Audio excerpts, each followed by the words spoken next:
Bonjour et bienvenue au podcast québécois et canadien où on discute de fédéralisme et des enjeux de notre pays.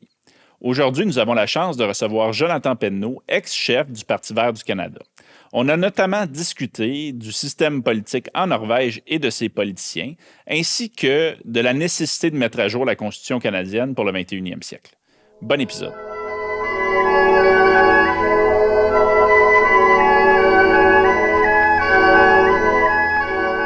Alors, Jonathan Penneau, bonjour. Salut Alexandre. Merci de prendre le temps. C'est correct avec ça, on va se tutoyer parce qu'on se connaît un petit peu.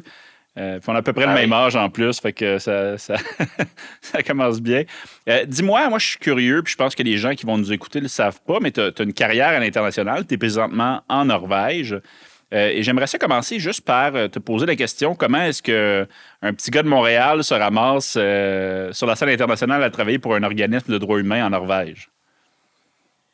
Le petit gars de Montréal a toujours été fasciné par les questions internationales. J'ai commencé quand j'avais 15 ans, je donnais des conférences à mon école secondaire sur le crime de génocide. Parce que bon, il faut se rappeler, là, c'est le début des années 2000, on est en pleine en période de grand disons, de grand optimisme par rapport au futur du monde, puis les interventions humanitaires, ce genre de trucs. Donc, à la suite après que j'ai découvert ce qui s'était passé au Rwanda lors du génocide en 94, je me suis dit on peut pas laisser ça se passer à nouveau.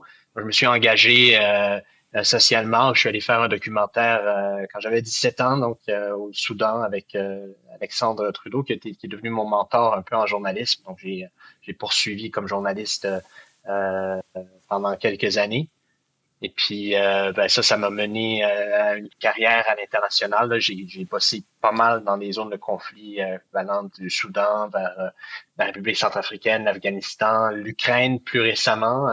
J'étais là lors des tout premiers jours de l'invasion russe à la politique par la suite.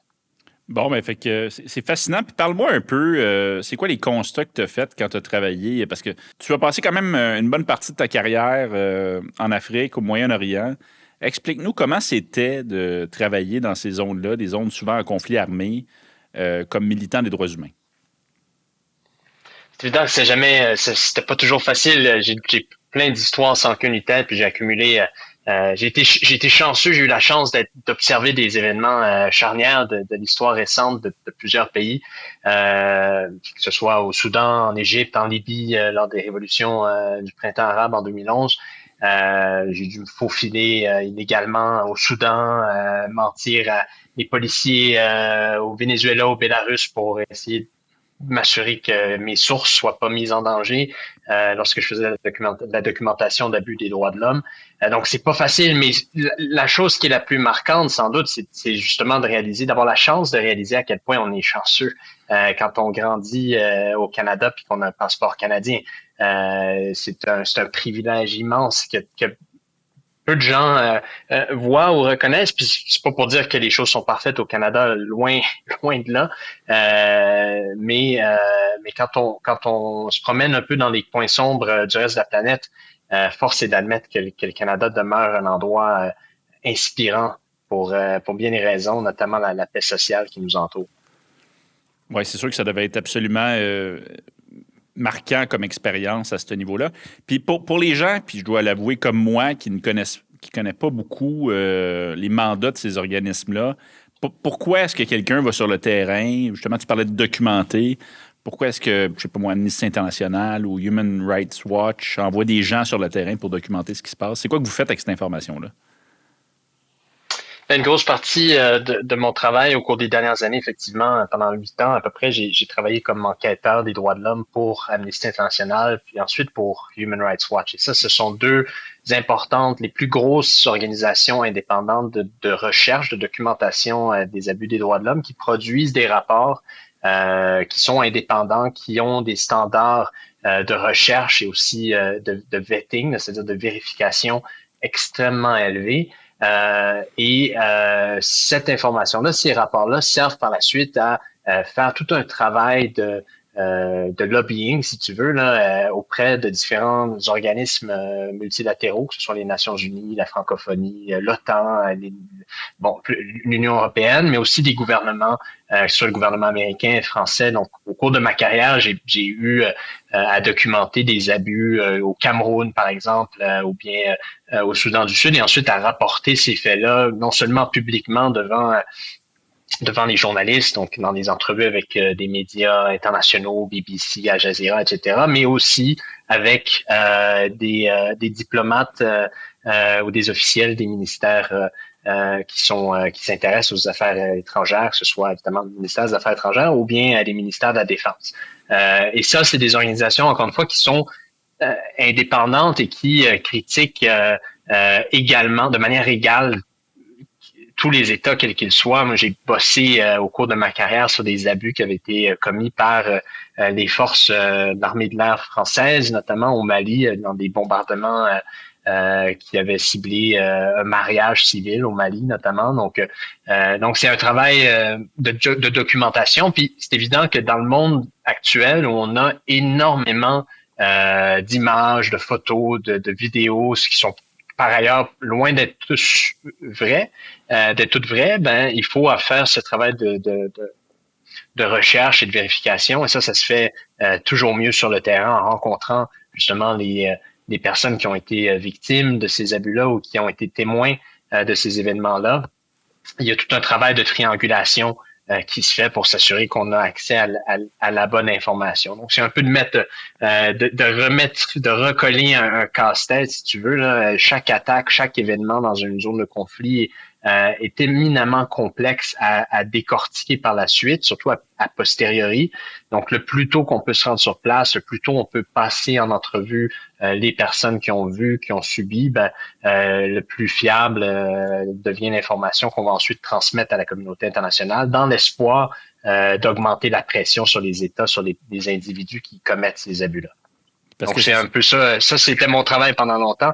Là, j'ai changé un petit peu de domaine et je suis dans un domaine de diplomatie informelle qui est un peu différent avec d'autres approches, d'autres méthodologies. Puis on pourra en parler brièvement après, mais essentiellement, ce que je trouve intéressant, ce que tu nous expliques, puis, je veux pas, on a tous vu ou entendu parler d'un rapport, par exemple, d'Amnesty International sur un conflit X ou Y, mais ça, je pense, avec lesquels on est moins au courant, qu'on connaît moins, c'est que pour faire ces rapports-là, il y a des gens de terrain comme toi, tu as déjà été, qui ramassent cette information-là, parce que tu peux pas simplement googler conflit Darfour pour avoir la bonne information, mais tu peux le faire maintenant grâce à des organismes comme ceux dans lesquels tu as travaillé.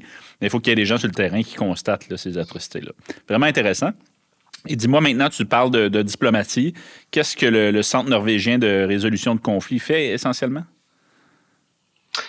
Écoute, la Norvège a une longue histoire d'implication sur la scène internationale. C'est un tout petit pays, beaucoup plus petit que le Canada ou même que le Québec. Hein. C'est 5 millions d'habitants ici, un peu perdu dans le fin fond du nord de la Scandinavie. Mais c'est un petit pays qui a aussi reconnu rapidement qu'il avait énormément de chance, notamment avec l'industrie pétrolière. On pourrait revenir là-dessus, mais énormément de ressources qui ont permis à la Norvège au cours des dernières 30 années, 35 années de s'impliquer comme un acteur neutre, si tu veux, dans plusieurs conflits, dans l'espoir justement de diminuer les tensions, de trouver des solutions humanitaires à certains conflits. Ça, mais c'est un travail qui se fait de bien des manières. Il y a de la diplomatie formelle, hein, celle qu'on voit entre les ministres des Affaires étrangères ou les diplomates, les ambassadeurs. Puis il y a une diplomatie qui est plus informelle, où tu as des acteurs de la société civile ou des acteurs qui sont paragouvernementaux qui vont travailler justement pour faciliter ou débroussailler, si tu veux, défricher un peu en amont de ces négociations plus formelles-là. Puis ça, c'est un peu le travail qu'on fait dans différents endroits en s'inscrivant vraiment dans cette tradition norvégienne de diplomatie informelle. Quelqu'un qui décrivait en Norvège le rôle des Norvégiens dans des négociations de paix comme étant celui un peu d'un bartender, c'est-à-dire la job de la Norvège, c'est de s'assurer que les partenaires, les parties à un conflit se sentent confortables de venir discuter des enjeux qui sont les plus difficiles. Donc, c'est vraiment un rôle de facilitation. Mais ça veut dire bien des choses. Ça veut dire créer un espace, justement, un environnement qui est propice à des discussions qui peuvent être, sans surprise, extrêmement tendues entre des acteurs armés qui à quelques kilomètres ou centaines de kilomètres de là, se tape sur la gueule, quoi. Puis, c'est un peu le travail qu'on fait. Puis dis-moi, avant de revenir au Canada pour le gros de notre discussion, disons, ça fait déjà un certain nombre d'années que tu vis en Norvège. Est-ce que tu as des constats au niveau des différences ou des similitudes au niveau culturel qu'il pourrait y avoir avec le Québec puis le Canada par rapport à la Norvège? C'est un petit pays nordique évidemment comme le Canada. Je pense que la Norvège vit beaucoup mieux avec sa nordicité que le Québec et le Canada. Là. Ça me fait toujours rire quand je suis à Montréal, d'entendre les commentateurs radio se plaindre de la neige, là, puis avez-vous-tu hâte d'aller à Holguín ou au Mexique trouver un petit peu de soleil, là? Alors qu'en Norvège, les gens adorent l'hiver, puis tout le monde part en ski, faire du ski de fond après le travail. Donc, il y a vraiment une attitude, une approche un peu différente à cette nordicité-là. Mais sur le plan des institutions, je veux dire, la Norvège, comme le Canada, est un pays extrêmement stable. Je dirais que le niveau de confiance ici envers les institutions, est un peu plus élevé qu'il ne l'est au Canada pour plusieurs raisons. Mais l'une d'entre elles, c'est qu'il y a un niveau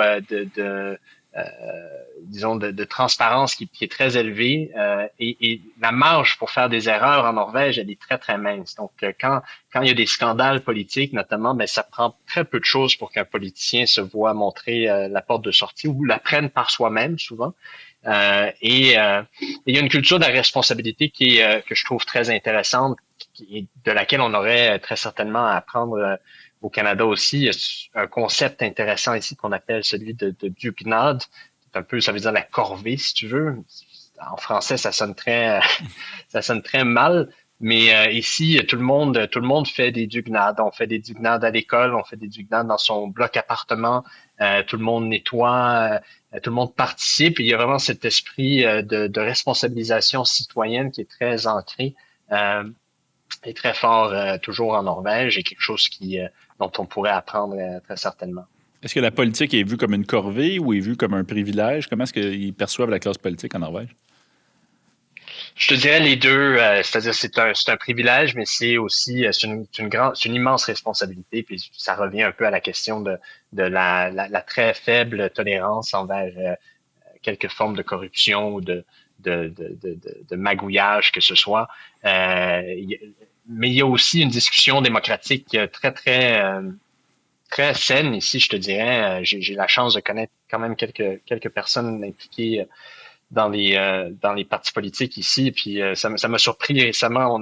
Donc la Norvège était en élection l'an dernier aussi, et je me suis ramassé dans un party, si tu veux, de jeunes travaillistes. Enfin, d'anciens jeunes travaillistes qui sont maintenant moins jeunes qu'ils ne l'étaient auparavant, et qui avaient un souper là, en pleine campagne électorale, un barbecue, si tu veux. Et à ma surprise, je me suis ramassé là, et là, soudainement est apparue celle qui était la chef de campagne des conservateurs, qui est venue s'asseoir à table et boire autant que tout le reste du monde. Puis je me disais, mon Dieu, elle n'a pas peur de dire des choses qui pourraient être un peu utilisées contre elle ou quoi que ce soit. Mais bon, tout pour dire qu'il y a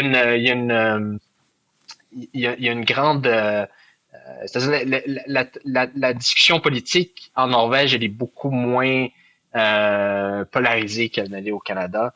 Tout le monde sait que tous les politiciens, tous les partis ici travaillent pour améliorer la Norvège. Il y a un grand respect entre les partis. Évidemment, on le voit aussi au Québec et au Canada, on n'est pas étranger à ça.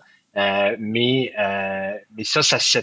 au Canada, il y a vraiment, je crois, une division claire entre ce que le public voit et ce que les citoyens voient.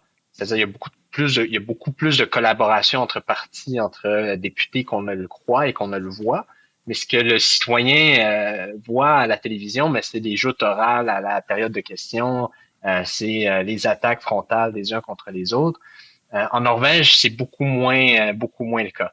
Et les débats sont très, très cordiaux, sont très respectueux. Donc ça, c'est aussi un aspect de la vie sociale et politique norvégienne qui est assez remarquable et qui pourrait certainement servir d'exemple pour le Québec. Je trouve ça fascinant, puis je vais me permettre une autre question parce que c'est vraiment, vraiment intéressant ce que tu racontes là, Jonathan. Au niveau de la représentation politique, dans la classe politique, est-ce que je pense qu'on peut dire que traditionnellement, les politiciens canadiens sont souvent issus, je veux dire, d'une certaine élite. C'est des avocats, des médecins, des gens avec des diplômes universitaires. Est-ce que c'est un peu un modèle similaire qu'en Norvège où il y a plus de représentation de la classe ouvrière, par exemple, dans le système parlementaire? Ce qui est intéressant ici, je te dirais, c'est peut-être moins un exemple. C'est-à-dire que le Canada, effectivement, a eu longtemps, le Québec a eu une tendance justement d'attirer des professionnels, comme tu dis, des avocats, des médecins, etc. Des gens qui ont eu une carrière souvent avant la politique. En Norvège, le système est un peu différent. C'est-à-dire des partis politiques sont des institutions très, très fortes qui souvent vont aller chercher, recruter et c'est-à-dire maintenir en leur sein des jeunes politiciens. Donc souvent la trajectoire, c'est-à-dire c'est vraiment une carrière ici. Là. Les gens vont souvent s'impliquer dans un parti politique quand ils ont 12, 14, 15 ans et ils vont faire l'entièreté de leur carrière au sein de ces structures-là. Donc ça, c'est peut-être un peu un mal à gagner d'une certaine manière, c'est-à-dire qu'on a des politiciens qui ont parfois jamais eu de vrai job. Hein. Ils ont travaillé toute leur vie dans des instances de parti. De l'autre côté, ben, ça veut aussi dire qu'ils sont vraiment formés, modelés pour maintenir en place cette espèce cette institutionnalisation de la vie politique très cordiale, c'est-à-dire c'est quoi le terme? Collaborative qu'on trouve ici. Donc, c'est un mal pour un plus ou ouais, voilà. Il y a des avantages et des désavantages. Je pense que la Norvège, de certaine manière, aurait intérêt à attirer un peu d'autres monde, mais ça veut aussi dire que de l'autre côté, ben, effectivement, si on n'est pas en Norvège pris avec un système politique qui est complètement entre les mains des plus riches. Souvent, les plus riches se tiennent très, très loin de la politique, au contraire de chez nous et de l'Amérique du Nord. Fait que c'est ça, parce que c'est quand même intéressant ce que tu racontes là. Fait que c'est vraiment une carrière, la politique. Puis c'est probablement quelque chose qui contribue à rendre le métier plus noble, disons, au sein de la population. Parce que si c'est quelque chose que tu peux faire comme carrière, mais c'est normalisé à un certain niveau. Puis c'est quelqu'un qui dédie essentiellement sa vie au travail public. Très intéressant. Merci de cette petite capsule de politique étrangère dans notre podcast.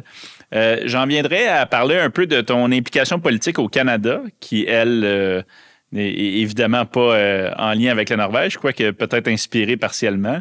Dis-moi, comment tu t'es ramassé chef, ou plutôt co-chef du Parti vert à l'époque? Ben, je me suis fait élire. Mais comment je me suis lancé dans ça? Ben, écoute, à la base, ça s'inscrit vraiment dans une démarche qui était toujours de l'implication sociale. Puis en 2022, écoute, c'est le début de la guerre en Ukraine. Moi, ça fait déjà plusieurs années que j'habite à l'extérieur du pays à ce moment-là. Mais ça devient très clair pour moi qu'on est dans un environnement qui est extrêmement et que ça va demander de grands efforts de la part du Canada pour faire face à ces tensions-là qui émergent. Donc, je me suis dit que mon devoir était de retourner à la maison. Et le Parti vert, ben, c'était un véhicule politique qui m'offrait d'abord une grande liberté de parole pour dire les choses telles qu'elles sont, mais c'est aussi un parti qui, depuis longtemps, travaillait sur la question environnementale, alors que bien d'autres partis ne le faisaient pas. Puis ça, ben, c'est un peu facile de perdre ça de vue là, présentement dans l'environnement extrêmement complexe qu'on vit, mais les changements climatiques ils n'ont pas disparu. Ils ont peut-être disparu des écrans. On parle de M. Trump, on parle des possibilités d'une guerre en Iran, l'Ukraine, Russie, etc. Mais les changements climatiques continuent. Il y a bien des parties du monde qui continuent d'en subir les impacts. Récemment, 2 ouragans là, dans les derniers jours au Portugal, par exemple. Donc, ces événements-là continuent. Ils vont avoir des impacts sécuritaires, des impacts économiques, des impacts sociaux. Et pour moi, c'est essentiel que le Canada se prépare à des jours qui vont être beaucoup plus sombres que ceux auxquels on nous a habitués, auxquels on nous a promis en grandissant. Donc, c'est un peu dans cette logique-là que je me suis impliqué. Puis bon, je sais que l'ex-chef du Parti vert avait démissionné, donc il y avait une ouverture qui se présentait. Puis je l'ai prise à ce moment-là. Fait que toi, tu as observé ça de l'Europe, tu as vu qu'il y avait des opportunités au niveau du Parti vert. Fait que là, quand la course à la chefferie est arrivée, là, tu t'es dit, moi, je me lance. Tu es revenu au Canada. Puis parle-moi un peu de ta campagne, comment ça a été?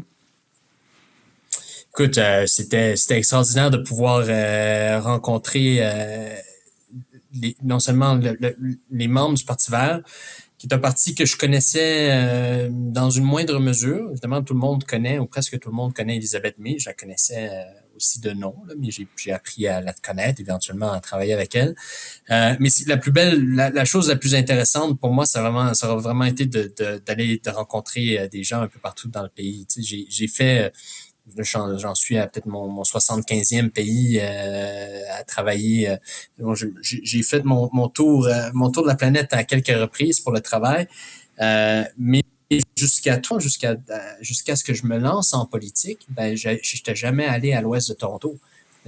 Donc là, ça m'a permis de rencontrer des gens en Saskatchewan, en Alberta, au Yukon, en Colombie-Britannique, dans les Maritimes, à Terre-Neuve et Labrador. Puis d'aller vraiment à la rencontre d'un pays que je pensais connaître, mais que au final, je connaissais pas si bien que ça. Puis je pense que de cette manière-là, je suis pas mal représentatif de bien du monde, pas juste au Québec, mais partout dans le reste du pays. Les Canadiens voyagent trop peu au sein du pays, connaissent trop peu leur propre pays. C'est bien plus tentant souvent d'aller se promener ailleurs, au Japon, au Mexique, en Europe, que d'aller faire un tour à Saint-Jean de Terre-Neuve ou bien au Yukon. Mais je pense qu'il y a bien du monde qui serait surpris de voir à quel point non seulement ça peut être le fun, mais aussi à quel point il y a une richesse culturelle et des différences régionales extraordinaires au pays. Là.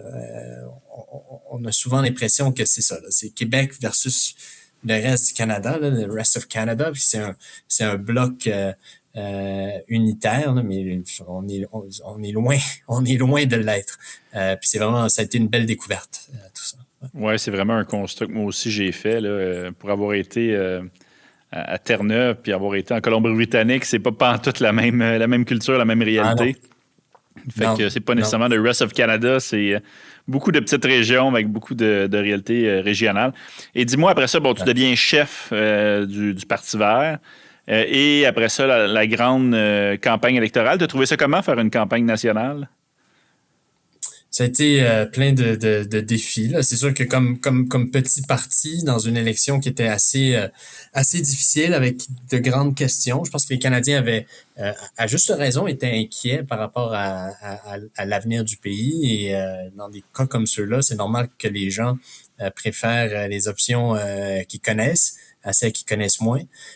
Donc ça a été difficile pour le Parti vert dans l'élection. Le fait que on a été invités puis désinvités des débats nationaux aussi, donc ça nous a laissé très peu de place pour proposer nos idées. Mais je suis quand même très fier de la campagne qu'on a menée. Puis là, j'observe les libéraux de M. Carney, je vois quelques-unes des propositions qu'ils amènent, notamment sur le plan international, le positionnement canadien présentement face aux Américains. Puis tout ça, une grande partie de ce qui est fait présentement, on l'a proposé en janvier l'an dernier dans un plan qui s'appelait Défendre le Canada, où on parlait d'aller créer justement des alliances avec d'autres petites et moyennes puissances, notamment l'Indonésie. Là, on vient de voir, il y a un accord de défense qui vient d'être passé, de collaboration qui vient d'être passé entre Ottawa puis Jakarta. Donc, il y a plusieurs propositions qu'on a fait à ce moment-là qui sont mises de l'avant par le gouvernement libéral. Un gouvernement qui, en plus aussi, pour la première fois de l'histoire canadienne, semble être prêt à se tenir quand même un peu plus fermement face aux Américains. Donc, tout ça, sur ce plan-là, c'est quand même encourageant. Après, je t'avouerai, évidemment, je reste un progressiste, là, donc je suis assez déçu sur le plan environnemental comme social, mais je suis fier de voir quand même que certaines des idées qu'on a amenées au cours de cette campagne-là sont devenues un peu plus consensuelles au sein de nombreux partis. Puis ça, c'est un peu la beauté des petits partis, justement. Tu as une liberté de parole qui est plus grande. Ça permet d'avancer, de tester des idées. Et ça, je le vois en Norvège aussi, un pays où on a de la proportionnelle, des élections, un système proportionnel. où les gouvernements sont souvent forcés de collaborer beaucoup plus avec les petits partis, voire même d'avoir des coalitions. Ça mène une stabilité, mais ça permet aussi d'aller explorer des idées qui autrement pourraient être plus difficiles à mettre de l'avant. Oui, ça, c'est aussi quelque chose qu'on peut faire dans un cadre constitutionnel fédéral, mais ça, on pourra en parler un peu plus tard. Oui, c'est la proportionnelle qui a été suggérée par différents partis, malheureusement ou heureusement, dépendant de quelle la position que les gens ont, ça n'a pas été fait. C'est sûr que notre système actuel a une certaine efficacité. Là, c'est plus facile de mettre de l'avant, je pense, des politiques dans un système quasiment biparti où tu as un parti qui est majoritaire avec 30 quelques % du vote et il décide essentiellement ce qu'il veut faire. D'un autre côté, c'est sûr qu'un système proportionnel, ça donne une meilleure voix à l'ensemble des électeurs qui peuvent avoir des représentants, même si dans leur comté spécifiquement...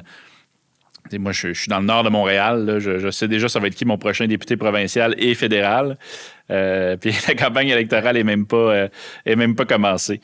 Alors, très intéressant. Et ce que j'ai trouvé intéressant aussi aux dernières...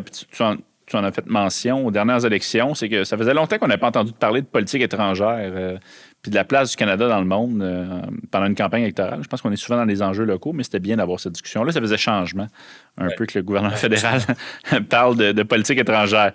Alors, dis-moi, toi, justement, qui a le bénéfice d'avoir vu différents systèmes politiques à travers le monde, qui réside en Norvège, qui a été chef d'un parti au Canada, que penses-tu de notre système fédéral au Canada?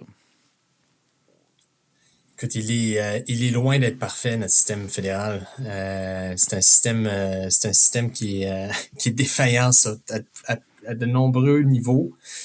Mais dans l'histoire du monde, là, et dans l'environnement actuel, c'est sans aucun doute un des meilleurs systèmes qui existent. Puis c'est certain, ça peut absolument être meilleur et beaucoup mieux que ce que c'est présentement. Mais c'est un système qui oblige à la collaboration et qui oblige à créer des ponts là où il y en existe peut-être pas toujours de manière naturelle, mais où ils sont nécessaires. Puis pour moi, c'est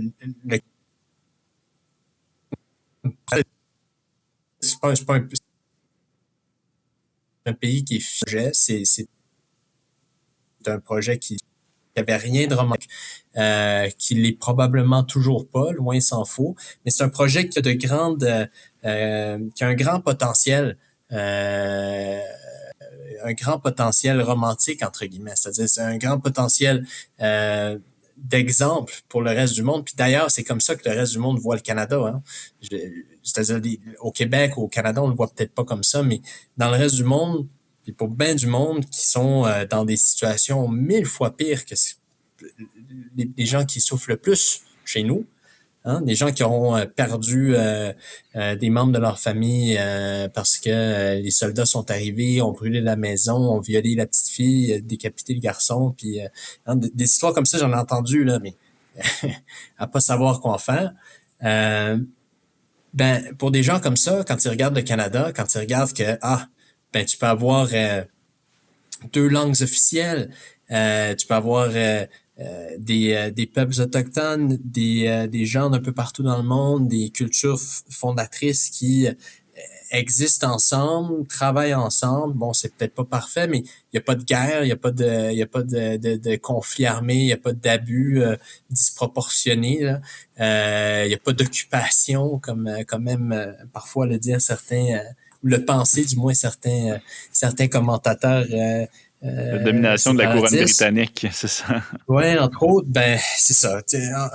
Parfois, il y a une tendance à l'enflure verbale dans certains camps politiques qui mène à l'utilisation de termes qui ne s'appliquent absolument pas à l'expérience canadienne. Puis c'est un petit peu comme ça que je le décrirais d'ailleurs. Le Canada, c'est une expérience. C'est une expérience. C'est une expérience qui est loin d'être parfaite. C'est une expérience qui se module au fil du temps, qui change, qui a donné des résultats terribles à certains moments. Que ce soit la question des pensionnats, la manière dont les francophones ont été traités, continuent d'ailleurs d'être traités parfois. les Sino-Canadiens, les personnes d'origine japonaise aussi ont été traitées pendant la Deuxième Guerre mondiale ou même bien avant. Il y a eu des histoires horribles au Canada. Hein? Pas pour dire qu'on est parfait, mais encore une fois, quand je regarde l'extraordinaire paix sociale qui a été créée, qui est maintenue au Canada à travers des efforts monumentaux là, de la part de bien du monde, ben je me dis que ce qu'on a, c'est quand même beau là. C'est même très beau. Puis au-delà d'être beau pour nous, c'est un exemple qui est valable pour bien du monde. Ça reste une étoile, pas une étoile filante, là, mais c'est une étoile polaire, c'est un guide pour bien du monde un peu partout à travers le monde. Et ça, c'est une responsabilité aussi. C'est pas juste un privilège, c'est une responsabilité, c'est une maudite grosse responsabilité qu'on peut pas se permettre de prendre ni pour acquis, ni de jouer avec le feu avec ça. Là. Donc voilà, c'est un peu l'essence de comment je le vois, mais la fédération, elle est loin d'être parfaite, elle peut absolument s'améliorer. La Constitution, je veux dire, on est pris avec un document qui date de 1867. Il y a énormément de choses qui ont changé depuis, les modifications de 82, puis par la suite, c'est loin d'être suffisant. On s'entend là-dessus. Mais puis il y a différentes perspectives là-dessus aussi. Il y a des gens qui préféraient plus de décentralisation, d'autres qui préféraient plus de centralisation. Mais chose certaine, l'intelligence artificielle, elle n'existait pas en 1867 et il y a personne qui parlait des changements climatiques à l'époque non plus. Donc on a un monde qui est en pleine mutation et on est pris avec un document présentement qui date d'une époque longtemps révolue. Puis j'espère que les turbulences actuelles sur la scène internationale vont nous donner l'opportunité puis le courage aussi de revisiter un peu comme notre vivre ensemble. Mais de là à le jeter complètement par la fenêtre, comme certains voudraient le faire, je pense qu'il y a encore du travail à faire, il y a encore des efforts à mettre, puis il y a surtout une responsabilité à honorer, pas juste envers nous-mêmes, mais aussi envers le reste du monde dans ce parcours-là. Perspective très intéressante, merci. Mais dis-moi, justement, on parlait là, de à quel point on était chanceux, je pense, comme Canadien, mais il y a quand même des choses qu'on pourrait améliorer. Qu'est-ce que tu penses qu'on devrait améliorer au niveau du régime fédéral? Là, tu mentionnais notamment que c'est une constitution qui date de quasiment 160 ans. Quelle sorte de modification tu penses qu'on pourrait faire pour la rendre plus moderne? Écoute, ne serait-ce que sur le plan climatique, environnemental, on se retrouve avec des situations parfois complètement absurdes là où certains plans d'eau vont être sous juridiction provinciale, d'autres sous juridiction fédérale, dépendamment du poisson. Tu sais, on a des situations qui émergent de cette structure actuelle qui sont loin d'être idéales. Je pense que la menace américaine qui se pointe le nez au sud de la frontière, qui est pas récente par ailleurs, nous force à contempler aussi la manière dont fonctionne le pays, à quel point c'est facile de justement faire du commerce entre les provinces, d'échanger de la main-d'œuvre entre les provinces, etc. Donc là-dessus, il y a des réflexions importantes, intéressantes qui sont en train d'être amorcées par le Conseil de la Fédération. Il y a des enjeux de coordination qui ont été réglés de manière un peu ad hoc. Là. D'ailleurs, le Conseil de la Fédération est un exemple. C'est pas constitutionnellement, il y a personne qui force, qui oblige à ce que, c'est-à-dire c'est pas une structure constitutionnelle, mais ça pourrait être intéressant d'envisager, par exemple, de le formaliser un peu plus, d'obliger les partenaires provinciaux à s'asseoir, puis à le faire de manière régulière pour justement discuter de ces enjeux-là. Parce qu'il y a eu des pauses parfois dans ces rencontres interprovinciales-là. Parfois, le premier ministre canadien est invité, parfois il ne l'est pas. Bon, il y a différents forums, il y a différentes manières de le faire. Ça pourrait être intéressant d'institutionnaliser ça un tout petit peu plus. Il y a des questions aussi. Moi, je suis un républicain, pas dans le sens américain du terme, mais pour moi, la question d'un Canada souverain, ça passe aussi par se détacher un peu de ce symbole de la couronne britannique. Mais ça, c'est ouvert au débat. J'ai pas toutes les réponses, j'ai pas toutes les solutions non plus. Mais pour moi, je te dirais, ce qui m'a emmerdé le plus de mon expérience politique au Canada ces dernières années, dans mes engagements, surtout avec une certaine génération, c'est, je pense qu'il y a véritablement, je pense qu'il y a un trauma constitutionnel chez les gens de 40 ans et plus, qui, heureusement, n'est pas représentatif nécessairement des gens de 40 ans et moins. Et dans cette logique-là, je pense qu'on aurait intérêt à, surtout avec la menace la menace, c'est un terme qui est un peu trop fort, mais avec les risques, disons, les risques référendaires. Les risques référendaires en Alberta, au Québec, je pense qu'on a tout avantage à s'asseoir comme adultes entre Canadiens puis à repenser notre pays. Parce qu'encore une fois, c'est une expérience, ça devrait pas être gelé dans le jello pour toujours, là. Il y a des apprentissages qu'on a fait au cours des dernières années, depuis le rapatriement de la Constitution, depuis les tentatives de Meach et Charlottetown. Il y a des apprentissages qui se sont faits. Il y a des situations, encore une fois, qui émergent, qui sont nouvelles. Encore une fois, l'intelligence artificielle, les tensions géopolitiques, l'Arctique qui devient de plus en plus un point d'intérêt pour des grandes puissances. La question autochtone aussi, les peuples autochtones n'étaient pas invités en 1867, hein? Ils n'ont pas été consultés, ils n'ont pas été. Ce sont les grands oubliés de la Constitution. Là. C'est ça. Donc, je pense qu'on on aurait intérêt à s'asseoir ensemble, à redéfinir un peu qui on est, et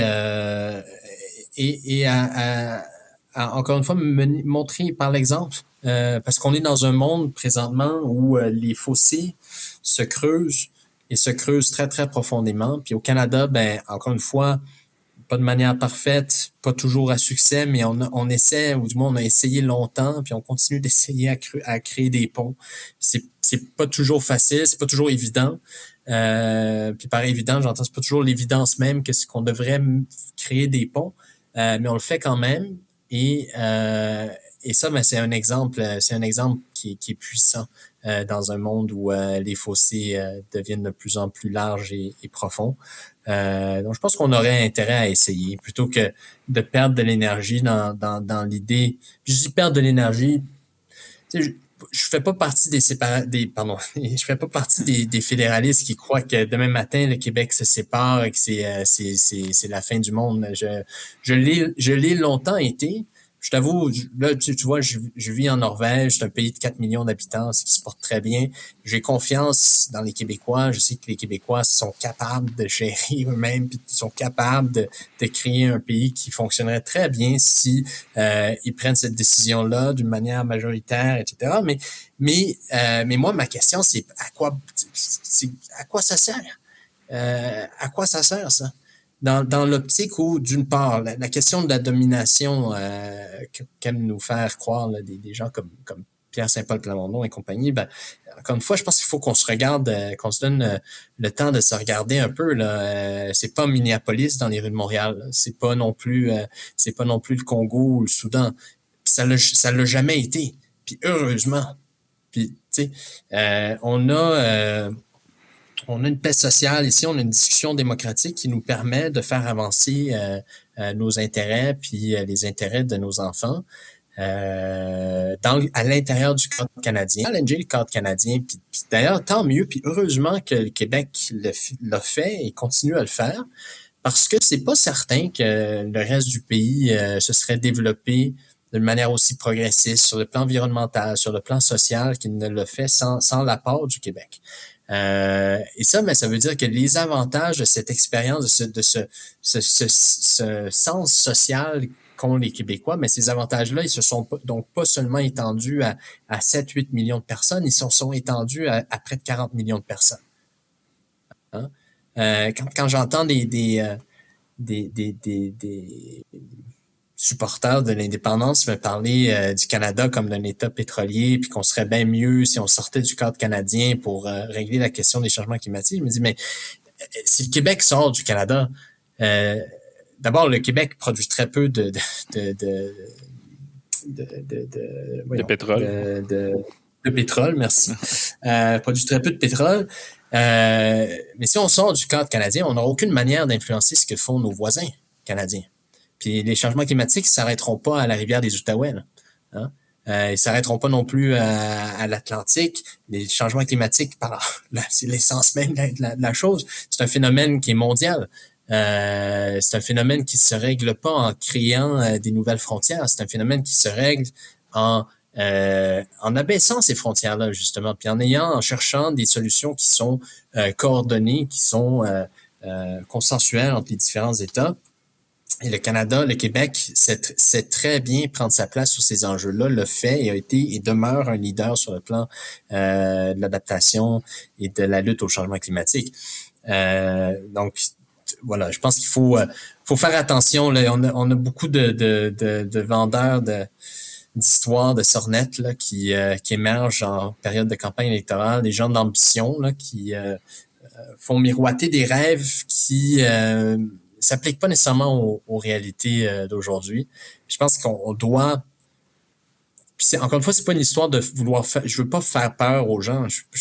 Encore une fois, je crois fondamentalement... Tu veux être réaliste par rapport à la réalité, c'est ça? Ben, écoute, oui, on peut être réaliste, mais on peut aussi être rêveur. Puis si on veut être rêveur, mais je pense qu'on se doit et on peut rêver beaucoup plus grand qu'à l'intérieur des frontières existantes de cette entité géographique qu'est le Québec. Et on peut rêver beaucoup plus grand qu'à l'intérieur des frontières du Canada. On a une responsabilité qui s'étend bien au-delà de nos frontières. Et on se doit de mener par l'exemple. Puis une partie de cet exemple-là, dans un monde qui est en guerre, où on s'envoie des missiles par la tête parce qu'on s'entend pas entre les uns et les autres, ben c'est pas de donner un autre exemple de dissension puis de séparation puis d'ériger des murs entre nous. C'est au contraire de trouver des solutions, de s'asseoir à tête reposée puis de trouver des compromis. Puis encore une fois, ben quand on construit un pont là, ou quand à un moment donné, on se rend compte au milieu du pont. Donc ça veut aussi dire d'accepter que ben on doit faire des compromis, l'autre partie doit faire des compromis. C'est l'essence même d'être un adulte et d'opérer d'une manière qui est responsable dans la vie sociale.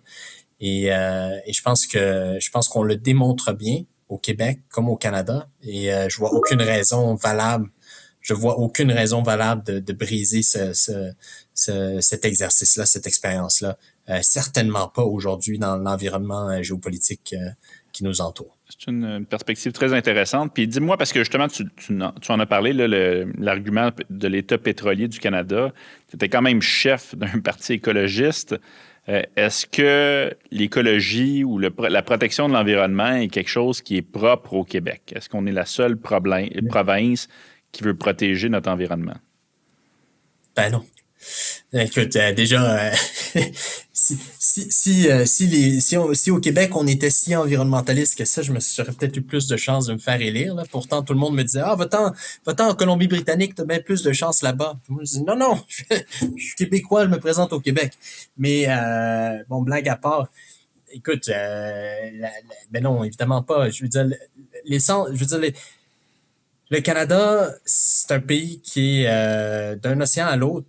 C'est un pays qui est intégré avec sa nature. Tu n'as pas le choix au Canada. Tu fais face aux éléments. Là. On a encore une fois, par la nordicité, par le territoire qui nous entoure. Donc, on a des espaces naturels qui sont absolument extraordinaires. Je crois, inspire bien des gens à vouloir les protéger. Donc, de là, non, de dire que ou de penser que s'il y a juste les Québécois qui se préoccupent de l'environnement, mais encore une fois, il faut aller faire un tour dans le reste du pays. Il y a énormément de choses à découvrir. Puis il y a énormément de préjugés à abattre. Mais tu sais, je dis ça en disant aussi, puis je le dis à tous les anglophones du reste du pays que je rencontre, mais ils doivent faire ce travail-là encore une fois eux aussi.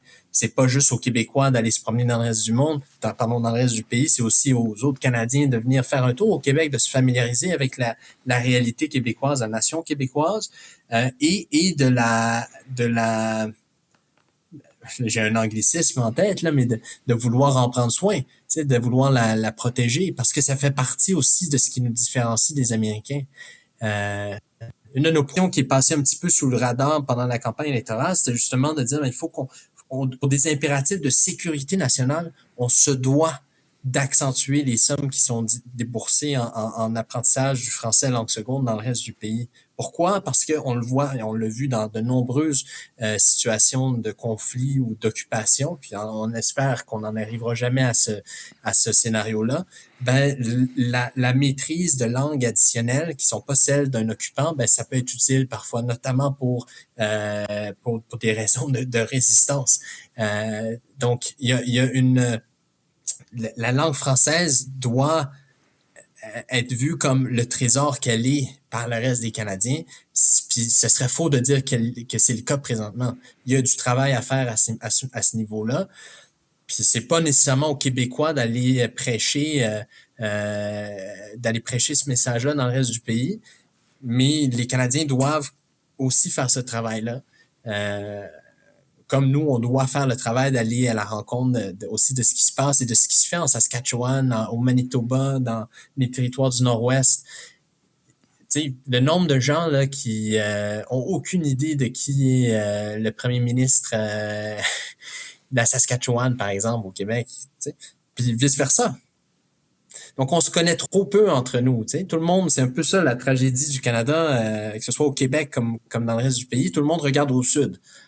On regarde pas à l'est, on regarde pas à l'ouest, on regarde pas au nord. Et pourtant, il y a énormément de richesses. Il y a une richesse culturelle, il y a une richesse sociale, il y a des expériences. Il y a du monde qui rêve un peu. On regarde les films western américains, etc. Les grands ranchs, tout ça, là, dans le Wyoming ou en Utah, etc.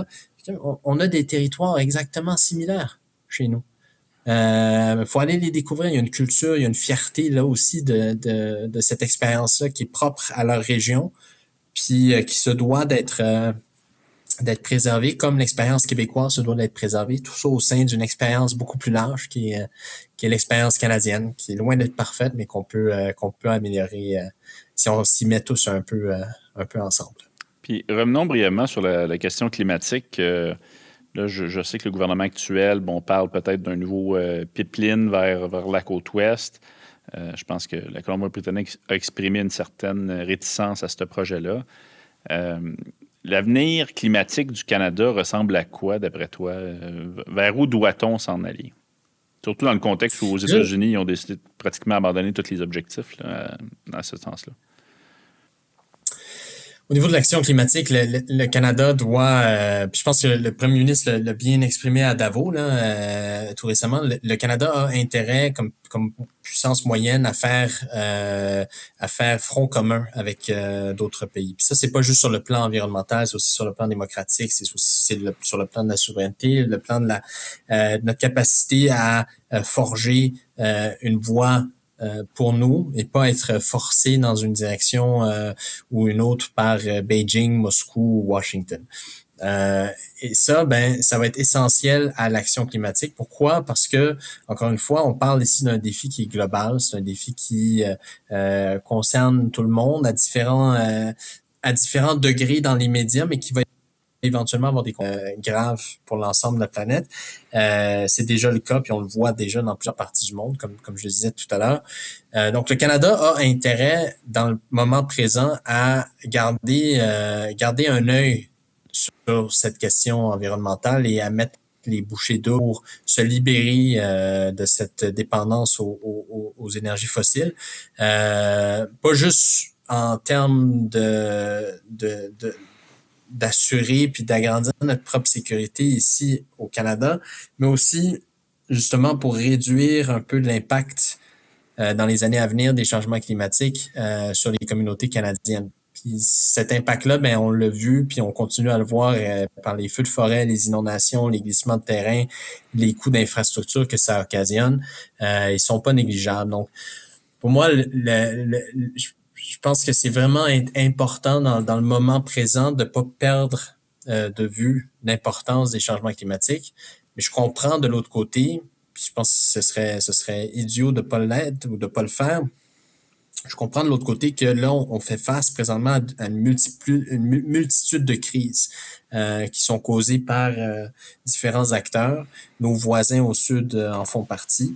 Donc, c'est difficile de prioriser dans un contexte comme celui-là, mais pour moi, les changements climatiques peuvent pas sortir, on peut pas les sortir complètement du champ. Mais toute distraction additionnelle à cette lutte-là nuit à la lutte en question.